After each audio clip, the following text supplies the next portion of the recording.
Greetings, this is King Mike.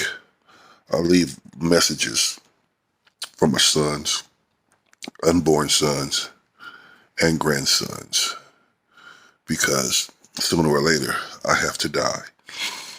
Sooner or later, don't know when, but I'm going to talk to my boys beyond the grave. And if you don't have a dad, I'll start uploading some for you. Today we're talking about man training. Now, I might not be there when each and every one of my kids get old enough to move out. So hopefully I can reach the oldest one and he can put some game to the little ones. For instance, save your coupons. Well, when kids, they be embarrassed. Coupons? We using coupons? As a man, save your coupons. You already got your rewards and all that, plus coupons. It bring the price of food all the way down. All the way down.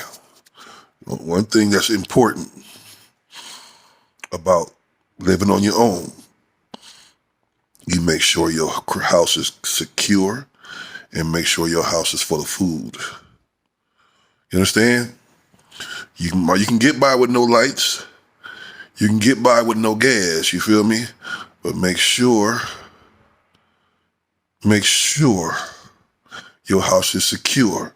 Somebody run up in that motherfucker, you make sure they get carried out that motherfucker. And always make sure you got something to eat. No woman wants to lay up and be starving. You don't want your kids talking about, Daddy, I'm hungry. So always be able to have food in the house. Know how to cook. Women appreciate that. A man who can cook for a woman. You understand? And if she love you, or if she want to eat real bad, she'll cook for you. Now, the woman who talk about no gender roles, pass her up. Get rid of her.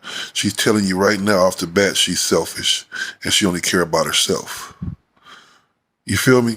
You could be hungry. Your kids could be hungry. Her kid or y'all's kids, and she don't give a fuck. Nigga, you cook. I'm not doing nothing. Nigga, no gender roles, so you leave that alone. No, you don't need to be arguing about trivial stuff. You feel me?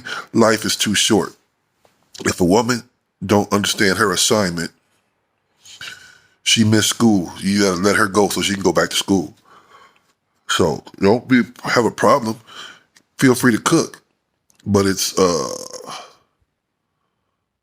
not no obligation. You do it because you want to, as a man. You feel me? When you living by yourself, you gotta eat every day. So the first thing you do is you load up with stuff that's gonna last. Beans and rice. That right there, put some weight on you. Oatmeal. That right there, put some weight on you and it stick to your ribs. And they don't go bad easily. If you let rice sit up for a while, beans sit up for a while, you'll get maggots. True enough. But that's like what? Let them sit up for like a year, 2 years. Canned goods. You a bachelor, you just starting out, you get you a lot of canned goods. They don't go bad. And that don't mean you live off this stuff every week. You buy what you want to eat. But every now and then you get to the point where, damn, I gotta buy food, or I gotta pay rent. Pay your rent. But you don't have to starve because you got rice in the cabinet. Bought that shit months ago. You feel me? You got beans. You got red beans and rice. Now you just go get you $1 box of Jiffy cornbread. Female that you always want to fuck, across the hall, knock on the door. Can I get an egg? What you doing later? I'm cooking red beans and rice. You want to come over? You feel me? Or not. Just go to the store and buy you some milk, eggs, and get your cornbread on. Chicken don't cost much. One steak for yourself don't cost much if you got kids or whatever. So always have the house secure. No woman want to be with a coward. No woman want to be somewhere where she's in danger. So make sure that you are secure. If somebody run up in your house, they get carried out your house. You feel me? Don't be so bold where you let niggas run up on you, where you get caught slipping. And don't make you no coward to keep your hand on your hip. You feel me? Now you done saw two rappers get shot because they was too cool, they was too hardcore. One of them saw danger coming and just didn't care. That nigga pulled out a cannon. He still stood there and got blasted, and his partners tried to run, and he blasted on them. Now everybody over here, rest in peace, putting candles down by his store. I saw another nigga get blasted in the car. Drug out that motherfucker, and nigga just did him wrong. Every time that nigga, bow, that nigga rolled in a different direction. He bow, kept just like he was just shooting a motherfucking tin can, just tore his ass up. You don't want that to be you. When people get got, you never see how they got. You feel me? Like, this nigga was mad at him. Of course he was mad at him. He killed him. How many motherfuckers kill people by accident on purpose? You don't. You feel me? When a nigga decide to take your life, he hates you for that moment. You saw one of them get shot in the head, then kicked in the head. This nigga was irate, angry. So if you know you around here talking shit or making moves to make motherfuckers that mad, make sure your perimeters are secure. Because everybody is not talkers. Some niggas will come to get you. So stay in your lane. If you're not a person that's willing to take a life, don't disrespect another grown man.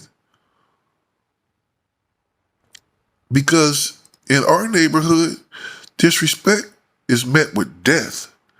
Don't let these Facebook people fool you. Stop black on black crime. That's a fucking idiot. That's like going to the freeway trying to stop a moving truck. Nigga, if you really want that truck to stop, you got to cause a collision and everybody on the freeway will slow down. So if you want black on black crime to stop, you must build your own security team, a fucking task force, an army, a militia, and go through the neighborhood mashing on motherfuckers who create black on black crime. Make an example out of one collision. Everybody else will see, damn, you see the way he did, dog? These niggas are serious. But until then, black on black crime gonna keep going. So don't cry about it. Secure your parameters. It's a lesson for today.